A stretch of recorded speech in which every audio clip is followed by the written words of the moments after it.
నమస్కారం, welcome to I dream. ధర్మ మార్గం విత్ విజిత కార్యక్రమానికి స్వాగతం.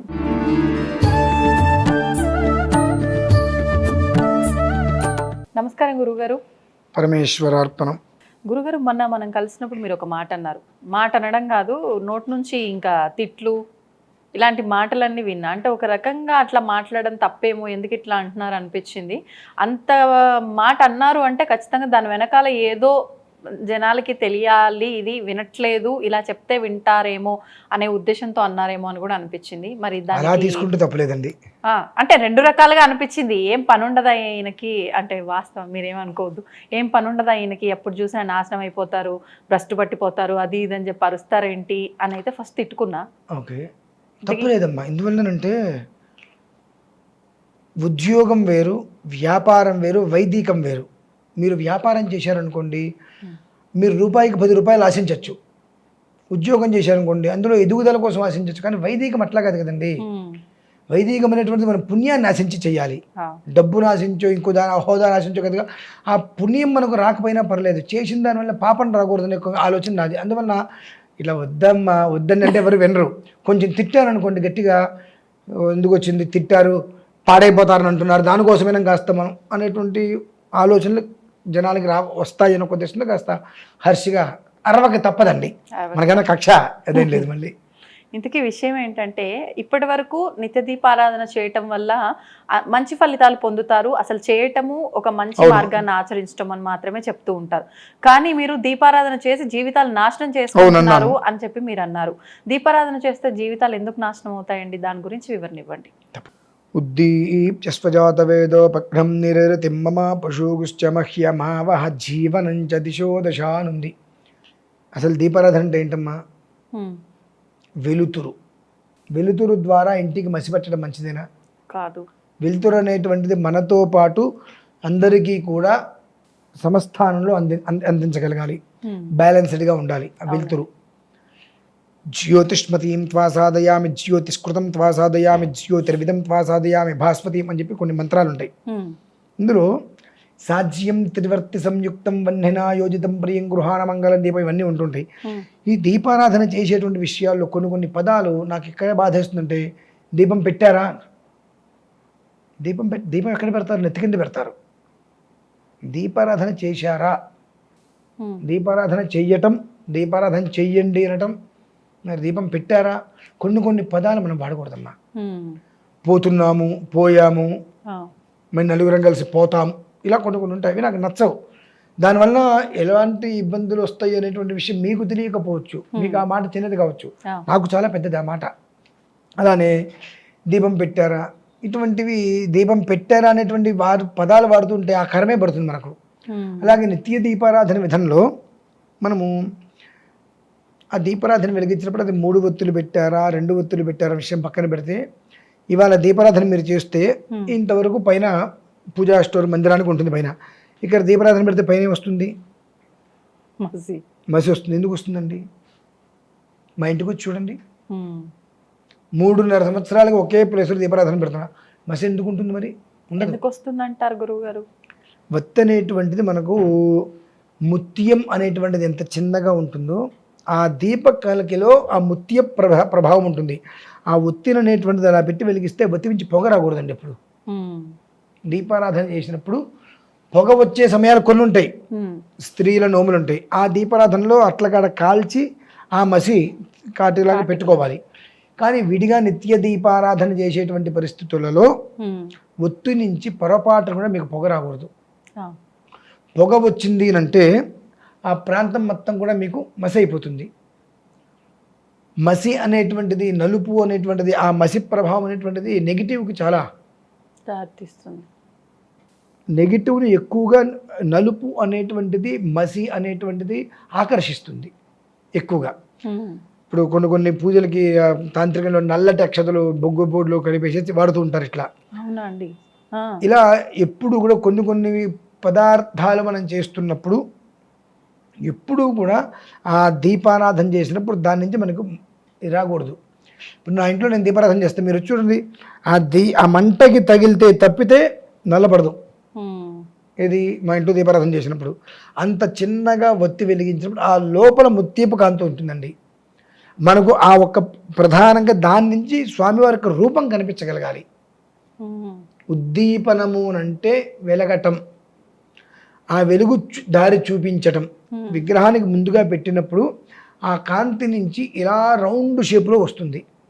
ఆ వచ్చిన దాంట్లోంచి భగవంతుడి యొక్క రూపాన్ని చూసి దర్శనం చేసుకోవాలి. రూపాంతరం భవతి మంగళ దేవతాయా అంటారు. మనం ఏం చేస్తున్నాము, ఆ ఒత్తింత పైకి పెట్టేస్తున్నాం, వెలిగించేస్తున్నాం. ఆ వెలిగించడంతో ఆ మసి పట్టేస్తుంది, దేవుడి గుడి మొత్తం అంతా మసి పట్టేస్తున్నాం.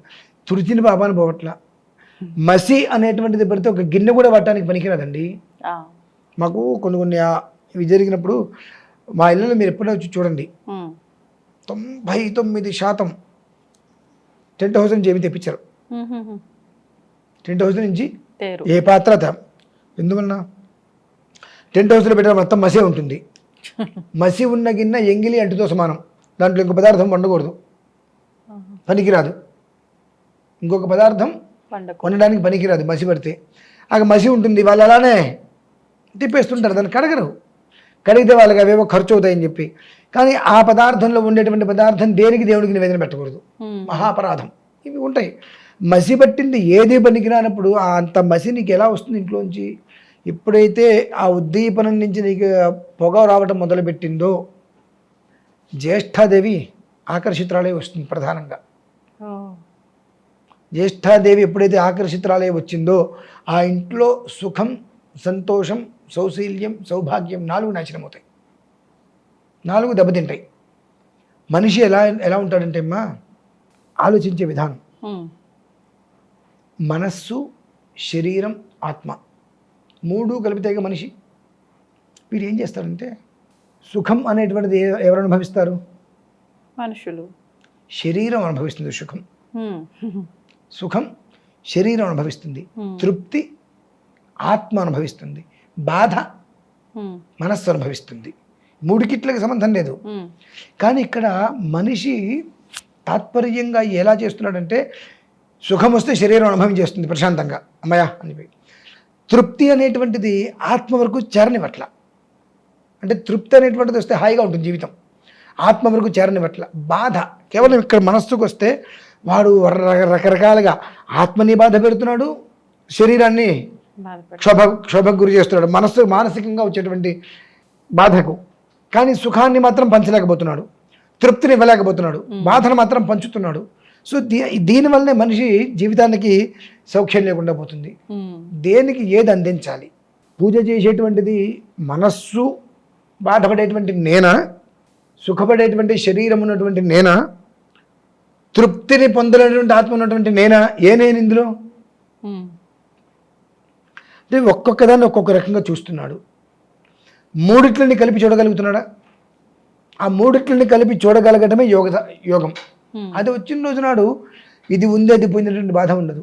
అంటే ఏది ఎలా విధానం అనేటువంటిది ఈ 3 ఒత్తులు ఇంట్లో సాధ్యం త్రివర్త సంయుక్తం వన్యనాయోజితం ప్రియం గృహాణ మంగళం దీపం త్రైలోక్య దివిరాప భక్త్యా దీపం ప్రయచ్ఛామి దేవాయ పరమాత్మనే అని పెట్టినప్పుడు ఆ 3 కూడా శరీరానికి, ఆత్మకు, మనస్సుకి సంబంధం. ఆ 3 లింక్ చేస్తుంది. ఇట్లా లింక్ చేసినప్పుడు ఏదైనప్పటికీ కూడా సమగ్రంగా తీసుకోగలుగుతుంది. ఆ సమగ్రంగా తీసుకోలేనప్పుడు మనిషి జీవితం అనేటువంటిది అస్తవ్యస్తంగా మారిపోతుంది. ఆ అస్తవ్యస్తంగా మారిపోకుండా నీకు ఉద్దీపనంతో ఎలా అయితే కనుక దీపారాధన నువ్వు చేసుకోగలిగావు ఇంట్లో, ఆ దీపారాధనలో ఉండేటువంటి ఒక వెలుతురు, చిరుముత్యం అంటారు, చాలా చిన్నదిగా ఆ మంట లోపల కనిపిస్తుందండి. మళ్ళీ చిన్నది, మీరు ఒకసారి గమనించండి. దీపారాధనకి మంట ఇంత వచ్చింది అనుకోండి, ఆ మంట లోపల చూడండి ఆ ఒత్తికి చుట్టూ తానుకొని ఉంటుంది మళ్ళీ, అది జ్యోతి స్వరూపుడు.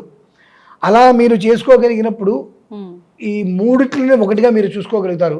ఈ 3 ఒకటే భావంతో మీరు చూసుకోగలిగినప్పుడు మొత్తాన్ని జాగ్రత్తగా చూసుకోగలుగుతారు కదా, మీ ఇంటిని మీరు రక్షించుకోగలుగుతారు కదా. ఆ ఒక్క జ్ఞానతత్వం అనేటువంటిది ఏర్పడుతుంది. అది చేయకపోవటం వలన నెగిటివ్ అనేటువంటిది ఆ పొగ నుంచి రావడంతో జ్యేష్ఠాదేవి ఇంట్లోకి ప్రవేశించి ఇంట్లో సుఖం, సంతోషం అనేటువంటిది లేకుండా మొత్తాన్ని కూడా తగలబెట్టేస్తుంది. ఆవిడికి నచ్చినట్టుగా పెట్టుకుంటుంది. ఇంట్లో సుఖం ఎక్కడ ఉంటుంది? అందుకనే ప్రతి ఇంట్లో దీపారాధన ఎందుకు చేయాలంటే ఇల్లు శ్మశానంగా ఉండకూడదు, ఇల్లు శ్మశానంగా ఉండకూడదు. కాబట్టి నిత్యము ఇంటి ముందు ముగ్గు, ఇంట్లో దీపారాధన అనేటువంటిది సంయుక్త విధానాన్ని అనుసరించి చేసినటువంటి వ్యక్తి ఇంటికి కష్టము రాదు అనేటువంటిది పెద్దవాళ్ళు చెప్తారు. ఉదయం సాయంత్రం దీపారాధన చేయండమ్మా అంటుంటారు. ఎందుకంటుంటారంటే అనేక రకాల దోషాల్ని ఆ జ్యోతి దహించి వేస్తుంది. ఎప్పుడు దహించి వేస్తుంది? నీకు ఎప్పుడైతే కనుక కేవలం అది జ్యోతి స్వరూపంగా ఉన్నదో అప్పుడే. ధూమస్వరూపం ఎప్పుడైతే, ధూమం అంటే పొగ, అందులోంచి అది ఎప్పుడైతే వచ్చిందో అది అక్కర్లేనివన్నీ తీసుకొచ్చేస్తుంది. అక్కర్లేనివన్నీ ఏ ఒక్కరి ఇంట్లోకి వచ్చిన దాని నుంచి అన్నీ ఒకదాని వెనకాల ఒకటి చేస్తుంటుంది. కాబట్టి ఆ దీపారాధనే మనిషి జీవితానికి ప్రాముఖ్యత. దాన్ని అనుసరించే తన యొక్క జీవిత గమనం అనేటువంటిది ఎలా ఉంటాయో నిర్దేశిత అవుతుందండి. అది పరిస్థితి. ధన్యవాదాలు గురుగారు. పరమేశ్వర. తవ్వండి, తవ్వుతూనే శివలింగం. పరమాత్మకు జీవా సరే, దాన్ని అట్లా కప్పేసేయండి, చూపించదండి. Krishna is there. మూర్తి పూజ కాదు, సాక్షాత్ బ్రజేంద్ర నందన భగవాన్ ఉన్నారు మూర్తిలో. ఏమీ ఆశించకుండా ఆరాధించే వాళ్ళు కూడా ఉన్నారా ప్రభుజీ? నిజమైన భక్తి అంటే మనకు తెలియదు కాబట్టి